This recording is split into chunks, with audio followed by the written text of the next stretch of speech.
నమస్తే, welcome to our channel. సింగయ్య మృతి కేసు ప్రస్తుతం ఆంధ్రప్రదేశ్లో హాట్ టాపిక్గా మారింది. మరి ఈ కేసులో జగన్మోహన్ రెడ్డి అరెస్ట్ తథ్యం అని చెప్పి కొందరు అంటున్నారు. అందుకు కారణం ఏంటంటే నిన్న కోర్టులో వాదనల్లో అసలు కారు కింద వ్యక్తి పడితే ముందుకు వెళ్ళనిస్తారా వాహనాన్ని, ఆ ఉద్దేశం ఉంటుందా అంటూ కోర్టు ప్రశ్నించగా అందుకు ఆధారాలు ఉన్నాయని చెప్పి అడ్వకేట్ జనరల్ అనడం, అదేవిధంగా వీళ్ళు ఏదైతే ప్రశ్నలు సంధించారో 9 ప్రశ్నలు వాటికి కూడా అన్నీ కూడా ఆన్సర్స్ ఉన్నాయని అనడం. మరి మొత్తానికి ఈ కేసులో జగన్మోహన్ రెడ్డి మిగతా వాళ్ళందరూ కూడా అరెస్ట్ తథ్యం అంటున్నారు. మరి ఏం జరగనుంది ఈ కేసులో తెలుసుకునే ప్రయత్నం చేద్దాం. దీన్ని విశ్లేషించడానికి మనతో పాటుగా ఉన్నారు సీనియర్ పొలిటికల్ అనలిస్ట్ కొత్త రవీంద్రబాబు గారు. నమస్తే సార్. నమస్తే. ప్రస్తుతం ఆంధ్రప్రదేశ్ రాజకీయాల్లో హాట్ టాపిక్గా ఉన్న అంశం ఈ సింగయ్య మృతి కేసు. మరి ఈ కేసులో జగన్మోహన్ రెడ్డి ఖచ్చితంగా అరెస్ట్ అవుతారు అంటూ పలువురు అయితే విశ్లేషిస్తున్నారు. ఈ నేపథ్యంలోనే నిన్న కోర్టులో వాదనల నేపథ్యంలో అసలు వీటన్నిటికీ కూడా ఆధారాలు ఉన్నాయి, కారు కింద వ్యక్తి పడినా సరే ముందుకెళ్ళమనడానికి ఆధారాలు ఉన్నాయి అంటూ ఏజీ తెలపడం జరిగింది. మరి మొత్తానికి ఈ ఆధారాలన్నీ కూడా కోర్టుకు సబ్మిట్ చేస్తే జగన్మోహన్ రెడ్డి అరెస్ట్ అవుతారని విశ్లేషిస్తున్నారు. మరి మీరేమంటారు? ఆంధ్రప్రదేశ్ రాష్ట్రంలో పులివెందుల ఎమ్మెల్యే జగన్ రెడ్డి గారు ఈ మధ్యకాలంలో ఎక్కడ పర్యటన పేరుతో వెళ్ళినా అక్కడ విధ్వంసం జరుగుతుంది ఎందుకు అనేది జాగ్రత్తగా ఎంక్వైరీ చేయాల్సిన అవసరం ఉంది. లేటెస్ట్గా ఇప్పుడు ట్రోల్ అవుతున్న, బాగా విస్తృతంగా చర్చించుకుంటున్న అంశం సత్తెనపల్లి నియోజకవర్గం రెంటపాళ్ల గ్రామంలో సంవత్సరం క్రితం చనిపోయిన వ్యక్తి విగ్రహం ₹1 పెట్టి ఆవిష్కరించడానికి వెళ్ళిన జగన్ రెడ్డి గారు 3 మనుషుల మరణానికి కారణమయ్యాడు. దీనికి ఎవరు బాధ్యులో? Who will take the responsibility? ఒక పర్యటన 3 చావులా? Where went wrong, what went wrong? ఒక క్వశ్చను. రెండో క్వశ్చను, పోలీసు వాళ్ళు ఇన్వెస్టిగేషన్లో పూర్తిగా జగన్ రెడ్డి గారి కారు 2349 కారు కింద సింగయ్య అనే వ్యక్తి, అంటే మనం కారు వెళ్ళేటప్పుడు కోడో, కుక్కో, పిల్లో, రాయో లేకపోతే నిమ్మకాయో కారు మీద ఎక్కించుకొని టైర్ మీద ఎట్లా వెళ్తారో అట్లా వెళ్ళారు. అది అమానుషం. దీని మీద పోలీసు వాళ్ళు ఆ వీడియో బయటకు వచ్చిన తర్వాత సెక్షన్ 106 అంటే నెగ్లిజెన్స్ ఆఫ్ డ్రైవింగ్, సెక్షన్ 105 పెట్టారు. బిఎన్ఎస్ యాక్ట్ ఇవన్నీ కూడా. 105 ఏంటంటే culpable homicide not amounting to murder, అంటే నీ ఉద్దేశపూర్వకంగా నువ్వు ఒక వ్యక్తి మరణానికి కారణం అయ్యావు, హత్యకు కాదు అనేది ఈ సెక్షన్ చెప్తుంది. ఈ సెక్షన్ చాలా స్ట్రాంగ్, నాన్ బెయిలబుల్ సెక్షన్. 10 సంవత్సరాల నుంచి జీవిత ఖైదు వరకు శిక్ష విధించే సెక్షన్. అంటే ఎట్లా అంటే హత్య చేయలేదు కానీ నీకు నాలెడ్జ్ ఉంది, నాలెడ్జ్ ఆఫ్ కాన్సిక్వెన్సెస్, నువ్వు ఇలా చేయటం వల్ల ఇలా జరుగుతుందని నీకు తెలుసు కాబట్టి ఆ వ్యక్తి చావుకు కారణమయ్యావు అనేది ఈ సెక్షన్ చెప్తుంది. ఇంకొకటి సెక్షన్ 49 ఆఫ్ బిఎన్ఎస్. ఇదేం చెప్తుందంటే కావాలని దాన్ని ప్రోత్సహించటం, ప్రోద్బలించటం, దీనివల్ల అతను చనిపోయాడు. సో ఈ 3 సెక్షన్స్ మీద కారు డ్రైవర్ రమణారెడ్డితో పాటుగా కారులో ప్రయాణిస్తున్న జగన్ రెడ్డి, వాళ్ళ పిఓ కేఎన్ఆర్, విడుదల రజని, పేర్ని నాని, వైవి సుబ్బారెడ్డి A1 నుంచి A6 దాకా అక్యూజ్డ్ చేసి కేసు పెట్టారు. ఇప్పుడు ఈ కేసు సరే ముందస్తు బెయిల్ కోసం లేదా క్వాష్ పిటిషన్ కోసం ఈ అందరూ కలిసి కారులో ప్రయాణిస్తున్న వాళ్ళు కోర్టును ఆశ్రయించారు. కోర్టులో 2 దఫాలుగా విచారణ అయింది. నెక్స్ట్ విచారణ రేపు 1 జూలైకి ఉంది. అప్పుడు ఆ తీర్పు గౌరవ న్యాయస్థానం ఏమేస్తుందో పక్కన పెడితే ఇప్పుడు వైఎస్ఆర్ కాంగ్రెస్ పార్టీ వాళ్ళు సంధిస్తున్న ప్రశ్నలు కొన్ని, లేదా కోర్టులో జరిగిన వాదనలో బయటకు వచ్చిన క్వశ్చన్స్ కొన్ని ఇప్పుడు మనకి వెలుగులోకి వచ్చినాయి. వీటన్నిటి మీద విశ్లేషణ చాలామంది ఇది కరెక్ట్ కాదని, ఇది కరెక్ట్ అని, లేకపోతే ఏమవుతుందో వేచి చూడాలన్న తొందరలో వెయిట్ చేస్తూ ఉన్నారు. ఇప్పుడు మనం వీటన్నిటికీ కూడా పార్టీలకు అతీతంగా డేటా బేస్డ్ అన్బయాస్డ్ అనాలిసిస్ చేసే ప్రయత్నం చేద్దాం. ఒకటి, వాళ్ళు అడిగేది ఏంది? డ్రైవ్ చేస్తుంది డ్రైవరు కాబట్టి డ్రైవర్ మీద కేసు పెట్టాలి కానీ కారులో ప్రయాణిస్తున్న వాళ్ళకి ఏం సంబంధం? జగన్ రెడ్డి గారి మీద కేసు ఎందుకు పెట్టారు, ఎట్లా పెట్టారు, కారులో ప్రయాణిస్తున్న వాళ్ళ మీద అక్రమంగా పెట్టారు అనేది గట్టి వాదన వినిపిస్తూ ఉంది, క్వశ్చన్ రైజ్ అవుతూ ఉంది. కాబట్టి జగన్ రెడ్డి మీద కేసు పెట్టొద్దు అనేది వాళ్ళ వాదన, లేదా వాళ్ళ న్యాయవాదుల వాదన. దీనికి మనకి ఇట్లా విన్నందుకు బాగానే ఉంటుంది. ఇంకొకటి వాళ్ళు అంటున్నారు బస్సు డ్రైవర్ ఉన్నాడు, బస్సు డ్రైవ్ చేస్తూ ఉన్నాడు, వాడు యాక్సిడెంట్ అవుతుంది, బస్సులో ఉన్న వాళ్ళందరి మీద కేసు పెడతారా అని ఒక కంపారిజన్ తీసుకొస్తున్నారు. సరే, రకరకాల కంపారిజన్స్ వస్తున్నాయి. దీని మీద నేనేమంటానంటే ఇంకా కోర్టుకి నెక్స్ట్ విచారణలో ఈ కన్సర్న్ గవర్నమెంట్ న్యాయవాదులు సబ్మిట్ చేస్తారు. అదేంటంటే లీగల్ యాంగిల్ నేను చెప్తా. అంటే డ్రైవరే బాధ్యుడా, అందులో ఉన్నవాళ్ళు కూడా బాధ్యులా? అందులో ఉన్నవాళ్ళు ఎప్పుడు బాధ్యులు అవుతారంటే సెక్షన్ 49. అంటే ఈ కారు ఈ పబ్లిక్ ఇంత ఎక్కువ మంది ఉన్నప్పుడు ఇలా వెళ్తున్నప్పుడు యాక్సిడెంట్ అయ్యే అవకాశం ఉంది అని కారులో కూర్చున్న నాకు తెలుసు అనుకోండి, అంటే నేను దాన్ని ప్రోత్సహించాను, నాకు నాలెడ్జ్ ఉంది, కానీ సావుకు కారణమయ్యా అన్నప్పుడు ఈ సెక్షన్ అట్రాక్ట్ అవుతుంది. ఇప్పుడు ప్రధాన చర్చ ఇది. అయితే గతంలో భారతదేశంలో ఇటువంటి కేసులు జరిగినప్పుడు గౌరవ సుప్రీంకోర్టు వాళ్ళు ఇచ్చిన జడ్జిమెంట్స్ కొన్ని కేసులు ఉన్నాయి. ఆ రెఫరెన్స్ తీసుకొని మనం ఈ కేసుకు కూడా అప్లై చేసుకొని తీర్పు ఇవ్వాల్సిన అవసరం ఉంది. ఫర్ ఎగ్జాంపుల్ ఒక కేసులో మనం తీసుకుందాం. అదేంటంటే సంజీవ్ నందా BMW కేసు 1999. ఈ కేసులో 1999లో వీళ్ళు BMW కారుతో వెళ్తున్నప్పుడు, స్పీడ్గా వెళ్తున్నప్పుడు ఒక 6 చనిపోయారు. ఇది కూడా ఫస్ట్ ఇనీషియల్గా అప్పట్లో IPC సెక్షన్ 304 కింద కేసు పెట్టారు ఇనీషియల్లీ. తర్వాత BNS అంటే 106 నెగ్లిజెన్స్ ఆఫ్ డ్రైవింగ్. కానీ తర్వాత ఇప్పుడు ఈ కేసులో ఎట్లాగైతే వేరే వీడియో వెలుగులోకి వచ్చి వాస్తవాలు వెలుగులోకి వచ్చిన సెక్షన్స్ మార్చారో, ఈ కేసులో కూడా అప్పట్లో సెక్షన్ మార్చారు.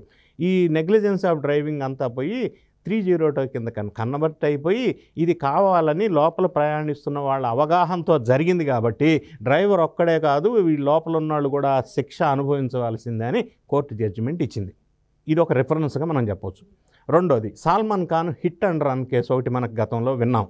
అంటే అది 2002లో జరిగింది. అది కూడా ఇట్లానే విషయం, కొంతమంది చనిపోయారు, ఇది కూడా జడ్జిమెంట్ వచ్చింది. ఇంకొక కేసులో మనం చూసినట్టయితే Jacob Mathew versus State of Punjab 2005లో ఒక కేసు తీర్పు ఇచ్చారు సుప్రీంకోర్టు వాళ్ళు.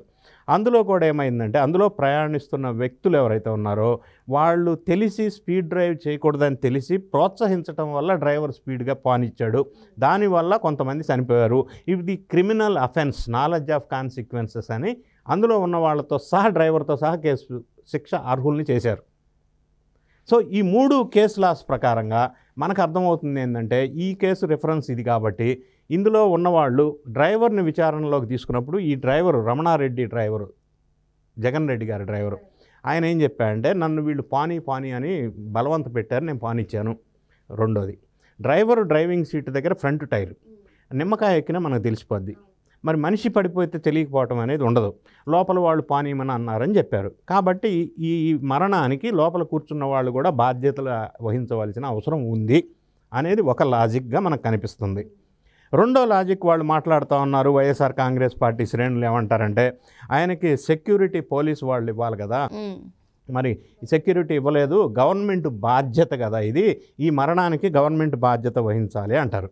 దీనికి నేనేమంటానంటే సెక్యూరిటీ వాళ్ళు ఇవ్వాలి, గవర్నమెంట్ బాధ్యత అంటే ఇప్పుడు పోలీస్ యాక్ట్ 30 అమల్లో ఉంది. నెంబర్ 1, జగన్ రెడ్డి గారికి రెంటపాళ్ల పర్యటన, purpose of visit and place of visit Rentapalla, దానికి కొన్ని కండిషన్స్తో పర్మిషన్ ఇచ్చారు. 11 వెహికల్స్ ఉండాలన్నారు, 50 వెహికల్స్ ఎందుకు తీసుకొచ్చారు, 100 మంది తీసుకెళ్ళమన్నారు మనుషుల్ని, 1000 మందిని ఎందుకు జమ చేశారు, ఇవన్నీ కూడా violation, disobedience of police order. దీనికి సెక్షన్ 188 కింద ఇంకొక సెక్షన్ కూడా పెట్టి కేసు పెట్టవచ్చు. ఇట్లా వైలేట్ చేయటం వల్ల పోలీసు వాళ్ళు సెక్యూరిటీ ఇవ్వాలి అంటే రెంటపాళ్ళలో ఇస్తారు, ఎందుకంటే నువ్వు ప్లేస్ ఆఫ్ విజిట్ అది పెట్టారు మీరు, అక్కడ ఇస్తారు. ఈ మధ్యలో నువ్వు జనాన్ని జమ చేసుకొని వైలేట్ చేసి రూల్స్ చనిపోతే పోలీసు వాడు సెక్యూరిటీ ఇవ్వలేదు అనేది అది ఉత్పన్నం కాదు, క్వశ్చన్ డజంట్ అరైజ్ కదా. ఇంకొక క్వశ్చన్ వస్తుంది, రోప్ పార్టీ ఉండాలి కదా, రోప్ పార్టీ ఉంటే ఈ సింగయ్య కారు కింద పడి ఉండేవాడు కాదు, చనిపోయేవాడు కాదు అని అంబటి రాంబాబు అన్నాడు ప్రెస్లో. రోప్ పార్టీ ఎక్కడిస్తారు, నువ్వు అర్జీ పెట్టుకుంది ఎక్కడ, రెంటపాళ్ళకి, అక్కడ ఇస్తారు. ఇక్కడ ఈ రోడ్లో నిన్ను జన సమీకరణ చేసి బల ప్రదర్శన చేసి హావభావాలు ఇవన్నీ చేయటానికి ఇక్కడ నీకు పర్మిషన్ లేదు కదా, ఇంకా రోప్ పార్టీ ఇక్కడ ఎందుకు ఇస్తారు, ఇవ్వరు కదా. ఇక్కడ నువ్వు ఆగకూడదు ఈ ఏటుకూరు జంక్షన్లో, నీకు అక్కడ పర్మిషన్ లేదు, మరి అటువంటి బల ప్రదర్శన అక్కడ చేయకూడదు కదా, రోప్ పార్టీ ఎందుకు ఇస్తారు. ఇంకొక పాయింట్ ఆలోచిద్దాం. సరే చనిపోయాడు, టైర్ కింద పడి, ఏ కుక్కనో పిల్లినో అయినా కూడా పడినా కూడా మనం తీసి ఆగి చూస్తాం కదా, అది మానవత్వం. ఇక్కడ మానవత్వం ప్లేస్లో క్రూరత్వం ఎందుకు వచ్చింది? వెంటనే వీళ్ళు ఆ మనిషిని తీసి కాన్వాయ్లో అన్ని వందల వెహికల్స్లో ఒక వెహికల్ వేసి హాస్పిటల్కి పంపించి ఉంటే బతికుండేవాడము. మరి ఆ ప్రాణం పోవటానికి కారణం ఎవరు? తీసి పొదల్లో దొబ్బేయటం కరెక్టేనా? అది మానవత్వం కాదు కదా, అది తప్పు కదా. ఇంకొక అంశం చూద్దాం.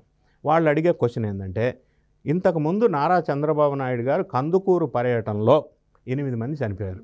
అప్పుడేమన్నా మేము కేసులు పెట్టాము ఆయన మీద, మరి ఇప్పుడు మా మీద జగన్ రెడ్డి గారి మీద కేసు ఎందుకు పెడతారు అనే క్వశ్చన్ రైజ్ అవుతుంది. ఇది ఇర్రెలవెంట్ కంపారిజన్. ఎందుకంటే డిసెంబర్ 2022లో చంద్రబాబు నాయుడు గారు కందుకూరులో మీటింగ్ సభ పెట్టినప్పుడు జనం ఎక్కువ రావడం వల్ల త్రొక్కిసలాటలో 8 మంది చనిపోయారు. కారు కింద పడి చనిపోలే. దానికి దీనికి కంపారిజన్ ఎట్లా ఉంటుంది? ఈయన కారు కింద పడి కదా చంపేశారు, అక్కడ అది కాదు కదా జరిగింది. కంపారిజన్ ఎట్లా అవుతుంది? రెండో అంశం, వెంటనే ఈ విషయం తెలిసినప్పుడు అప్పట్లో చంద్రబాబు నాయుడు గారు మీటింగ్ బంద్ చేసి మొత్తాన్ని ఆపేసి ఎటోళ్ళ నాటి పంపించి హుటాహుటీన వాళ్ళ ఇళ్ళకెళ్ళి పరామర్శించి ఆ కార్యక్రమం ఏం కావాలో అది చేశారు. అది మానవత్వం అంటే, అది లీడర్గా ఉండవలసిన లక్షణం అంటే. మరి ఇక్కడ వీళ్ళు ఏం చేశారు? తొప్పల్లో దొబ్బేసి వెళ్ళిపోయారు. కనీసం వాడిని రక్షించే ఆలోచన కూడా వీళ్ళు చేయలేదు కదా. సో ఇప్పుడు వీళ్ళు చంద్రబాబు నాయుడు గారి పర్యటనని ఎట్లా కంపేర్ చేస్తారు? అది కారు కింద పడింది కాదు కదా, వీళ్ళు నైతిక బాధ్యత లేకుండా ప్రవర్తించడం వల్ల చనిపోయాడు అనేది వస్తుంది. ఇంకొకటి, వీళ్ళు పిటిషన్ ఒకటి వేశారు హైకోర్టులో, క్వాష్ పిటిషన్. ఇందులో ఏదో స్ట్రాంగ్ పాయింట్ ఉంటుందో అని నేను డీటెయిల్ స్టడీ చేశాను. పొన్నవోలు సుధాకర్ కదా, ఏమి పాయింట్లు రాశారంటే, 1, 4 టన్నుల్లో ఉన్న బుల్లెట్ ప్రూఫ్ వాహనం, అందులో ఉన్న మనుషులు వెయిట్తో కలిపి ఒకవేళ సింగయ్యని గుద్దితే ఆయన తల పగిలిపోయి బ్లడ్ రావాలి కదా, వెంటనే చనిపోలేదు కదా అనేది ఒక పాయింట్. నేనేమంటానంటే, ఈ కారు స్పీడ్ ఏ స్పీడ్లో వెళ్తుంది? స్పీడ్గా 4 టన్నులు బరువు ఉన్న కారు వెళ్తే గుద్దుకుంటే తలకి దెబ్బ తగిలితే తల పగిలి బ్లడ్ వచ్చి చనిపోతారు. ఈ కేసు అది కాదు. ఈ కోడినో లేకపోతే నిమ్మకాయనో టైర్ కింద పెట్టి ఎక్కిస్తాం కదా, అట్లా ఎక్కించారు. తల మీద ఎక్కించలా, ఇక్కడ ఎక్కించారు. లంగ్స్లో బోన్స్ అన్నీ ప్రెస్ అయిపోయి క్రష్ అయిపోయి పగిలిపోయి లోపల చనిపోయాడు. సో బ్లడ్ రాలేదు, తల పగలలేదు అనే వాదన కరెక్ట్ కాదు. రెండో అంశం వాళ్ళు ప్రస్తావిస్తే ఏమంటారంటే, ఎస్పీ గారు ఇంతకుముందు ప్రిలిమినరీగా ఎఫ్ఐఆర్ పెట్టినప్పుడు ఈ కాన్వాయ్కి సంబంధం లేని సఫారీ వెహికల్ AP26CE 0001 వెహికల్, అది దేవినేని అవినాష్కి సంబంధించిన అనుచరుల వెహికల్, దీనికి సంబంధం లేదని స్టేట్మెంట్ ఇచ్చారు. తర్వాత ఈ 2349 జగన్ రెడ్డి గారి కారు కింద పడ్డాడని, అందులో జగన్ కూడా అక్యూజ్డ్ చేశారని మార్చారు. ఈ ఎస్పీ మీద ఎంక్వైరీ చేయాలా, ఎన్డీఏ ప్రభుత్వం వాళ్ళు ఇట్లా చెప్పించారని ఒక ఎలిగేషన్. ఏ కేసులోనైనా, యాక్సిడెంట్ కేసుల్లో మరీ ముఖ్యంగా, స్పాట్లో అప్పటికప్పుడు ఏమి ఆధారాలు ఉన్నాయి ప్రాథమికంగా దాన్ని బట్టి కేసు రిజిస్టర్ చేస్తారు. చేసిన తర్వాత అందులో సెక్షన్లు మారుస్తారు, అక్యూజ్డ్ పేర్లు కూడా యాడ్ అవుతాయి, కొన్ని చేంజెస్ వస్తాయి. For example, liquor scam register అయినప్పుడు ఎఫ్ఐఆర్ చేసినప్పుడు 39 మెంబర్స్ ఉన్నారా? లేరు కదా. ఇప్పుడు నిన్న మొన్న చెవిరెడ్డి 38, వాళ్ళ కొడుకు 39, అక్యూజ్డ్ 39, ఇట్లా యాడ్ అవుతూనే ఉన్నారు కదా. అంటే ఇంకా సాక్ష్యాలు వెలుగులోకి వస్తుండే కొద్దీ అక్యూజ్డ్ పెరుగుతూ ఉంటారు, సెక్షన్స్ మారుతూ ఉంటాయి అప్రాప్రియేట్లీ. అట్లానే ఇది జరిగింది కాబట్టి అదిలో తప్పు పట్టాల్సిన అవసరం ఎక్కడుంది? ఇంకొక అంశం వాళ్ళు ప్రస్తావిస్తూ ఏమంటారంటే, నేను మాజీ సీఎంను కదా, నన్ను కేసులో ఇరికించి అరెస్ట్ చేస్తే నా పరువు ప్రతిష్టలు భంగం కలుగుతుంది అంటాడు. ఇప్పుడు నా క్వశ్చన్ ఏంటంటే, మాజీ సీఎం వల్ల అరెస్ట్ చేయకూడదా? First question. If that is so, అప్పట్లో మాజీ సీఎం చంద్రబాబు నాయుడు గారిని అక్రమంగా అరెస్ట్ చేసి 53 రోజులు ఎందుకు ఉంచారు జైల్లో? అప్పుడు ఎఫ్ఐఆర్ కాపీ కూడా ఇవ్వలేదు ఆయనకి, అర్ధరాత్రి అరెస్ట్ చేశారు. రెండోది, ఢిల్లీ ముఖ్యమంత్రి కేజ్రీవాల్ లిక్కర్ స్కామ్లో ఇరుక్కున్నప్పుడు, అప్పట్లో ఆయన ముఖ్యమంత్రి, మాజీ కాదు, అరెస్ట్ చేసి తీసుకెళ్ళి జైల్లో పెట్టారా? అప్పట్లో ఉప ముఖ్యమంత్రి సిసోడియా అరెస్ట్ చేసి జైల్లో పెట్టారా? లల్లూ ప్రసాద్ యాదవ్ ముఖ్యమంత్రిగా ఉన్నప్పుడే కేసులో అరెస్ట్ చేసి జైల్లో పెట్టారు. ఇంకొక అంశం, పరువు ప్రతిష్ట అంటున్నాడు. ఈయన ఆల్రెడీ 32 కేసుల్లో ఉన్నాడు, 16 నెలలు జైలుకి వెళ్ళొచ్చాడు. ప్రత్యేకంగా పదే చెప్తాడు, జైలు నాకు కొత్త కాదు, పెడితే కేసులు పెట్టుకోండి అని. మరి ఈయనకి ప్రత్యేకంగా పోయే పొరువు ఏముంది, ప్రతిష్ట ఏంటి ఇప్పుడు దీనివల్ల? ఆ లాజిక్ ఎంతవరకు కరెక్టు? ఇంకొక లాజిక్ అందులో పెట్టారు వీళ్ళు సబ్మిట్ చేసిన పిటిషన్లో. అదేంటంటే, కార్యకర్తలు సహించరు నన్ను అరెస్ట్ చేస్తే. అంటే ధమ్కి ఇస్తున్నారా? లేదా కార్యకర్తలని రెచ్చగొట్టి ఏదన్నా అరెస్ట్ చేస్తే విధ్వంసం సృష్టించండి, సహించరు కార్యకర్తలు అంటున్నారా? లేదా కోర్టు వాళ్ళకి బెదిరింపా? లేదా కార్యకర్తలు సహించరు కాబట్టి అరెస్ట్ చేయకూడదా? అంటే చట్టము, కోర్టు డెసిషను, అరెస్ట్ అనేది కార్యకర్తలు మనోభావాల మీద బేస్ అయి ఉంటుందా, పరువు ప్రతిష్టల మీద బేస్ అయి ఉంటుందా? దానికి దీనికి సంబంధం ఏంటి? లింకు లేదు, కో రిలేషన్ లేదు. సో ఏ విధంగా చూసుకున్నా కూడా గౌరవ న్యాయస్థానం వాళ్ళు ఏ డెసిషన్ ఇస్తారో అది అందరూ అంగీకరించాలా. అది రేపు 1 తారీఖు ఏమొస్తుందో చూద్దాం. ఈ లోపు వీళ్ళు ఇచ్చే ప్రెస్ మీట్లలో మాట్లాడుతున్న మాటలు అంటే లాజిక్ కరెక్ట్ కాదామని నా అభిప్రాయం. కోర్టులో వాదనలు వినిపించినప్పుడు కూడా కుంభమేళాలో కూడా ఎన్నో జాగ్రత్తలు తీసుకున్న ప్రమాదాలు జరిగాయి. అసలు కుంభమేళాకి సింగయ్య మృతికి ఏంటి సార్ పొంతన ఏంటి? నాకైతే అర్థం కుంభమేళాలో జనం క్రౌడ్ రావాల్సిన దానికంటే ఎక్స్పెక్ట్ చేసిన దానికంటే ఆ ఏర్పాట్లు చేసిన దానికంటే ఎక్కువ మంది రావటం వల్ల అది త్రొక్కిసలాట. ఈ కారు కింద పడి క్రష్ చేసి కారు టైర్ ఎక్కించటం అనేది జగన్నాథ కారు చక్రాల కింద నలిగి చనిపోయిన హత్య లేదా మరణం. దానికి దీనికి సంబంధం లేదు. ఇది పబ్లిక్ క్రౌడ్ ఎక్కువైపోయి చాలా సందర్భాల్లో అటువంటి మరణాలు జరుగుతాయి. కానీ ఇది entirely different. You cannot compare with Kumbh Mela కదా. This is entirely different. ఆ కంపారిజనే అసలు సంబంధం లేని కంపారిజన్. టైరు ఎక్కినప్పుడు కారు కింద చనిపోయినప్పుడు కుంభమేళాతో ఎట్లా పోలుస్తారు? కనీసం వీళ్ళు ఆ సంఘటన జరిగినప్పుడు హుటాహుటిన వీళ్ళ వెహికల్లో హాస్పిటల్కి పంపించి ఉంటే తను బతికి ఉండేవాడు అన్న ఆశ బాధ కలిగిస్తూ ఉంది. ఒకటి. రెండోది, అదే చనిపోయిన వ్యక్తి ప్లేస్లో ఒక మంచి పలుకుబడి ఉన్న డబ్బులున్న రాజకీయ నాయకుడు కనుక ఉంటే ఇట్లానే చేసి ఉండేవాళ్ళ అంటే దళితుడని పేదవాడని ఏం కాదు అని అహంకారమా? అదే ఒక సీనియర్ రాజకీయ నాయకుడు ఆ ప్లేస్లో ఉంటే ఇట్లానే జరిగి ఉండేస్తున్నా? మరి ఎందుకు ఈ వివక్ష? ఎందుకు ఈ అశ్రద్ధ? ఎందుకు ఈ అహంకారం? ఎందుకు మానవత్వం లోపించింది అనేదే ఇక్కడ ఇంకొక యాంగిల్. ఏదేమైనా వీళ్ళు మాట్లాడుతున్నది కేసులో నిజాలు వెలుగు తీసే విధంగా మాట్లాడాలా, లీగల్గా లాజికల్గా. ఇట్లా సంబంధం లేని అంశాలు మాట్లాడి అనవసరంగా జనంలో కన్ఫ్యూజ్ చేయటం కంటే కూడా కోర్టులో నిర్దోషత్వాన్ని నిరూపించుకుంటే బాగుంటుంది. ఏదేమైనా గౌరవ కోర్టు తీర్పు కోసం ఎదురు చూడవలసిన అవసరం ఉంది మనం కూడా. మరి వీళ్ళు ఎంత వింత వాదనలు వినిపించినా సరే కోర్టు తీర్పు ఇచ్చే వరకు మనము వెయిట్ చేయాల్సిందే అని చెప్పి సార్ చెప్తున్నారు. Thank you sir. Thank you.